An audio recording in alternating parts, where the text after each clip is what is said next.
Last week, I finally made it to Alamogordo, New Mexico after a long day of flying from Sedona and having to skirt White Sands Missile Range. In this episode, I lose my avionics while flying over Holloman Air Force Base in restricted airspace. My buddy Dave had watched the YouTube video where I introduced the Luscombe after buying it and discussed the various updates I wanted to make to it. While I was pre-flighting, we talked about it. And let's turn on the noise canceling there. He seemed to know as much about my plane as I did. He watched as I prepped the plane, set up cameras, and put my things in it. No one's out here.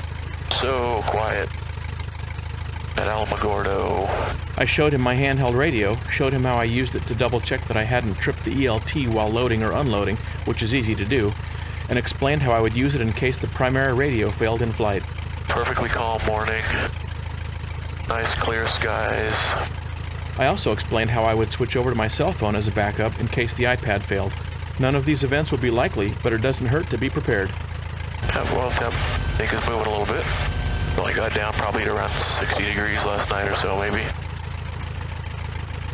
Oh yeah, here's that crossing runway Dave was mentioning.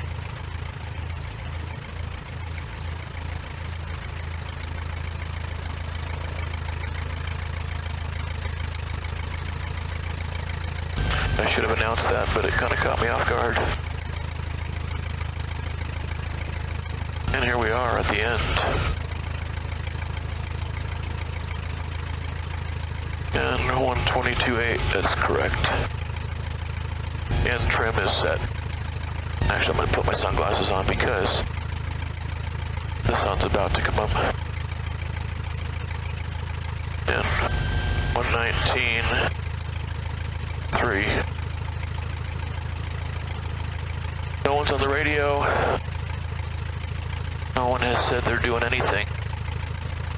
I don't see anybody coming there.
Holloman Tower, Luscombe 1813 Kilo, just took off from Alamogordo at 5,000.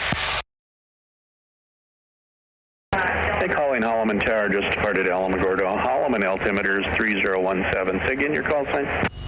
Luscombe 1813 Kilo.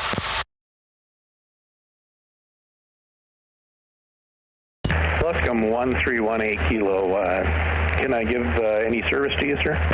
Yeah, Luscombe 1813 Kilo. If I could, I'd like to head over to just east of the restricted area and then fly north, and then I'll be departing the area to the northeast. And Luscombe 18 Kilo, understand you want to transition the Delta airspace south to north and then proceed VFR northbound. Did you want radar advisories? No, thank you. Roger, you can transition Delta airspace as required. Luscombe 1813 Kilo, thanks very much. The plan for today was to take off from Alamogordo, then call the tower at Holloman Air Force Base to see if I could cut through the edge of that airport's Class D airspace, getting a nice view of the base from my left wingtip camera before departing the area to the northeast on my way towards JAL. I've flown through McCord's airspace a number of times, so I knew it wouldn't be a big deal. I was in for multiple surprises, however, both good and bad.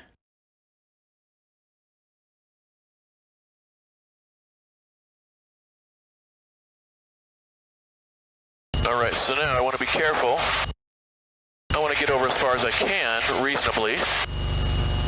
Want to get a shot of the Air Force Base and White Sands, but I don't want to bust into the restricted area. Luscombe 18 Kilo, what's your aircraft designator? Lima 8. Copy one of those. Seen a few, never worked one before. Yeah, I bought this one last fall, and I got my private in it. It's just in July here. Nice. And I'm doing a 3.5-week trip all over the western U.S., so it's turning out to be quite an adventure. Sounds like fun. That's a tail dragger, correct? That's correct. 1946 Luscombe 8E is what this one is, and it's a tail dragger. First time I ever flew was a 46J3. Yeah, this is probably quite similar. This is a side-by-side, though. This is really, really similar to a Cessna 120. Yep, it's all metal, right? Yep. And Luscombe 18 Kilo, if you'd like, sir, you can transition over here towards runway 34 and kind of sidestep that, fly up the left side if you wanted. What's that again? You can transition over to the base here and fly up the west side of runway 34 and give us a wave. Oh, that'd be awesome. I'll do that. That's okay if I come into the restricted area then, huh? You are approved in, sir. Great, thank you. Coming on over. Holloman Air Force Base was named in honor of Colonel George Vernon Holloman, a pioneer in guided missile research. Originally Alamogordo Army Airfield, the base was used during World War II for training pilots in the B-17 and B-24. After the war, the base supported the testing of guided missiles. In 1960, Captain Joe Kittinger rode a balloon up to almost 103,000 feet, then jumped. The jump lasted 13 minutes, and he reached 614 miles per hour, around 1,000 kilometers an hour. That's what you call completely and utterly off the hook. The world's longest and fastest high-speed test track is also located at Holloman. 6,453 miles an hour, more than 10,000 kilometers an hour, or about Mach 8.5.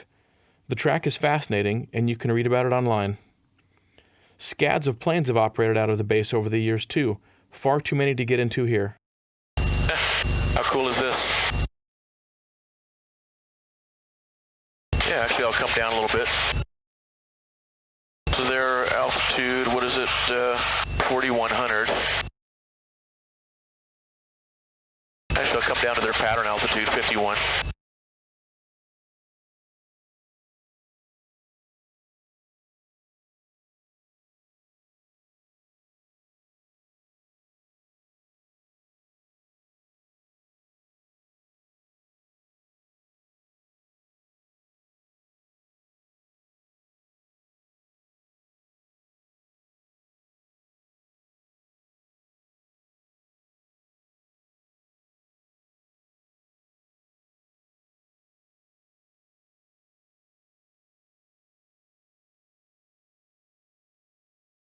I'll just come down to 5,100 pattern altitude there.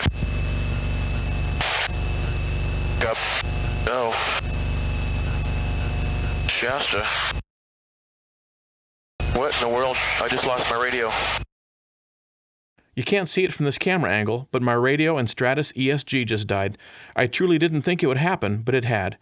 Since I'm in restricted airspace over a U.S. Air Force base, I figured I should try to touch base with the controller again. Always make sure you know how to access the basic functionality of all your electronics.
plane is really loud without a noise-canceling headset, and I didn't have the radio up to my ear, so I didn't hear his initial response.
I taxied back over to the FBO where I'd gotten gas a couple days earlier, but they couldn't help. They suggested I taxi over to Ed's about halfway down the field. Ed wasn't around at that early hour, so I fiddled around a bit and determined that a fuse had blown. This old panel is a real hodgepodge, and yes, it was actually a fuse that had blown, the kind of fuse you might find in your old car. The guy I'd bought the plane from had been kind enough to include a few extras. Actually, I imagine they were there when he'd bought the plane. I put a new one in, and I was back in business. Come back next week when I fly over the awesome Guadalupe Mountains en route to landing at the southeasternmost airport in the state of New Mexico.